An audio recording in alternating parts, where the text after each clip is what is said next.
Okay, hey there guys, this is Cajun Man with another cast, and this one is going to be with LiquidTLO. This is going to be on Daybreak and against ROGelfi. I'm pretty sure this was from Battle.net.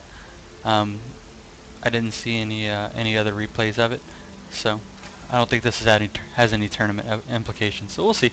Obviously we're just starting out regular. On this map, Daybreak, there's a lot of different things you can do. Obviously Nexus first for ROGelfi is probably going to be his build of choice. TLO can do a bunch of different things. He's probably not going to early pool or anything like that. He'll probably just go pool first, but TLO has a build where he does the hatchery first, and that actually works really well if you're smart about it, because he knows that most protests are going to go for Nexus first. But here he's just going to throw down the 14 pool and be safe. If you throw down the early hatch, you can obviously be cannon rushed on this map very easily. And we see the forge going down first here for Elfie. On this map, it's really common for Zerg to go three hatch after this early pool, or hatch, and then for Protoss to follow up, they go Nexus, and then they're either going to do a third, is usually what they're going to do, or they're going to do some kind of Immortal Sentry all-in, or the big two things they're going to do. Obviously, they can do a bunch of other things. It's becoming more and more popular for them to go with a Stargate play, where they get one Void Ray, something like that, even some Phoenixes, and pressure this third. We've seen people like Naniwa do that lately, who've gone that route. So we'll slow it down now that it's something more interesting might be happening. Obviously, the just been chasing around, probe, and expanding here. Elfie's just gonna throw down his cybernetics core, and TLO right now is just droning it up. He's only at 19 drones, but this is the stage in the game where you're gonna start droning it up heavily. I like his positioning with these Zerglings. Obviously, he's only built 2 so far. Some players like to go 4. I prefer 2 as well. There's really not a need for 4. Unless you see your opponent trying to cannon rush you or something, because then 2 is really hard to take down multiple cannons. But he only needs 2 to spot. If you see stuff coming, you always have free larva. You can build more Zerglings. And obviously you see the positions of the overlords here and here. I don't really like this spot. Normally my overlords come through the front. One will sit here, one will sit here, and one will sit at this one, so you can cover the entire base. But TLO has this. Obviously he's a pro gamer, so he knows. These overlords are going to come spot obvious proxy locations like here.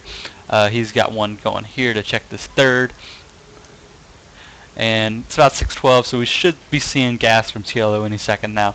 Probably about 6:30 they'll start throwing down 2. TLO sometimes throws down an really early gas to get his speed out. That's not what we're seeing. Obviously, we see the Stargate coming down here for Elfie. Like I said before, this is probably going to be a single Void Ray, maybe a little pressure. Either that or 5 Phoenixes. That's a lot of times what it is too. And yeah, we see this robotics facility coming up. That usually leans towards Phoenixes. Yeah, if you see the Robo and Stargate, 99% of the time it's just going to be Phoenixes. The Phoenixes open up pressure, force out spore crawlers. Yeah, he's throwing down all his gases at the same time. Yeah, that's probably a reaction to seeing the Stargate, because he knows he doesn't need them. So yeah, here comes the evolution chamber. He'll probably just be throwing down 1 per base. He's got an extra queen going down. He's got the macro hatch. The biggest answer to Phoenixes is always more hatcheries and more drones, because they obviously can't shoot down. So yeah, we're seeing Phoenixes chrono boosted out. Got 1, 2 out so far, and they're just gonna go see what they can see. Until you have 3 to 4 out, that's usually not what you're gonna do. What a lot of players do is they'll save up so they have about 5, and then finally move out if they're not spotted, because that's where you can do the most damage. If he sees them early, they're really not gonna do much. Maybe a queen, maybe a few drones like this. Don't expect much more than that. He's going to be killing all these overlords around, and he's going to be pumping out overlords, probably to take that third. You never know. So here come more gateways. 1, 2, 3, 4. He's got a 5th right here. We'll probably end up seeing a gateway pressure after this. He's still pushing out Phoenixes. He's at 3 now. So that'll be a 4th one? Yep. 4th one coming out. He's got the observer for spotting things like burrow. And here comes TLO's layer, and he's got his carapace on the way. So that puts us at 1, 2, 3, 4, 5, 6, 7, 8 gateways. So yeah, we're definitely going to see a timing. It's going to be an immortal timing. Probably when he has 2 will be when these are coming up. Maybe a 3rd if he keep pushing his chrono boost through it. Yeah, he's going to wait for his 3rd. So this is going to be immortal century timing after the after all this Phoenix, which like I said at the beginning is a really common thing.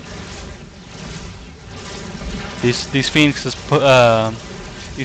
force out a lot of Spore Crawlers, force out extra Queens, none of which are good against Immortals. If the Zerg player had been able to spot this, then this would be dead. He would make Infestors, he would make Hydralisks, anything like that, and it would just straight up kill it. But right now it's leaving TLO extremely vulnerable, and look, we see an accidental 2nd layer. So he's under a lot of pressure right now. Here comes the Infestation Pit and Spire at the same time, and that is really late. He is just spotting this push out. He's been spotted no 3rd. I don't know why he hasn't pumped out more units yet. If he's because if he was going for a 3rd, that 3rd would have been up probably about 9 minutes. But he's got decent creep spread. That'll help him out a lot. He is supply block right now. That is another problem with the Phoenixes. They kill a lot of Overlords extremely fast, and we're just now getting the first Roaches and Zerglings out. So he's going to go for the counterattack, it looks like. What TLO likes to do is build a bunch of spines here. He'll throw down this Nidus Worm, and then he will try and Nidus either inside his base if he can, or he'll Nidus outside, just for a base trade. He's just going to give this up. There's no reason to even try and fight it, especially if you haven't seen it. See, he's pulling back all his Overlord Citizen get supply blocked, and he's going to try and creep this up. So here comes the counterattack. Obviously, Elfie's going to try and build some cannons, maybe a little bit of defense. And he knows he's just going to snipe this hatchery, go right past it.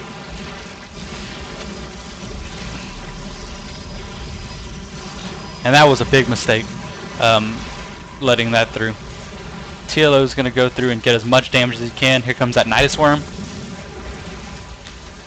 which these guys should have been focusing down. If he had pulled these guys and focused that, he might have been able to hold it. He's got a lot of money in the bank. He might have been okay here, but right now that's not the case.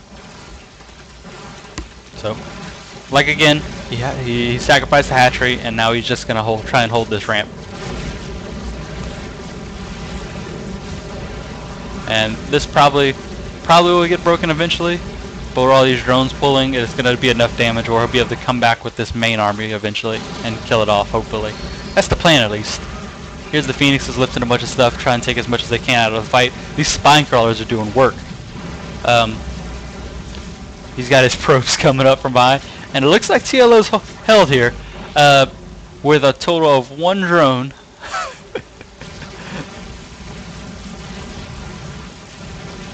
It looks like he's held. Yep, and here's the main base of Elfie getting killed, and that was a really good answer to this. The Spine Crawlers I think should have been in a much better position. If you'd have thrown down a creep tumor with his queen, who had extra energy, I believe at the time. If you'd have put one here, maybe here, he could have had a better arc with his Spine Crawlers, not letting the entire army of Elfie up. That could have caused a lot of problems. Elfie also again made the mistake here of not throwing down a force field. This is a very interesting way to stop the Immortal Entry timing. It means you can drone up really heavily. It means you can not build a lot of units. But again, like I said before, the problem with it is the Phoenixes. The Phoenixes are trying to buy time, so TLO can't see what's coming on. It's all about TLO not knowing. But I think through this entire game, TLO kind of had the idea because of this Zergling. If this Zergling isn't here, he doesn't know that there's not a 3rd. but because the Zerglin was here, he expected the all-in all along. So he kind of had the idea, hey, I need this. I might need to defend my main. I might need to have a lot of units out at one time, so he had the macro hatch instead of the fourth. Things like that. But it was a really good hold on TLO's part. You can try this in your own play. If you can't get the Nidus up, like I said here, try at the front and then maybe here. It's pretty cheap. It's 100 I believe for the Nidus worm. So that's something you can do. Also, Roach Ling works best. Don't try and build anything else. If you try and go Hydralisk or anything like that with this kind of style, it's just not going to work. Okay. That is my second cast. My name is Cajun Man. My Twitch is twitch.tv/HaveFunCajun, HFCajun. You can also check me out, obviously, in here on YouTube at CajunMan550. My Twitter is twitter.com/CajunMan550. I believe that's everything, and I'm going to start putting up a few more casts, and I'm obviously on my Twitch a ton. Right after this, I'm going to start a long gaming session after Thanksgiving. So if you guys want to check that out, go ahead, and then tell me what you think about this cast, obviously. Thank you very much.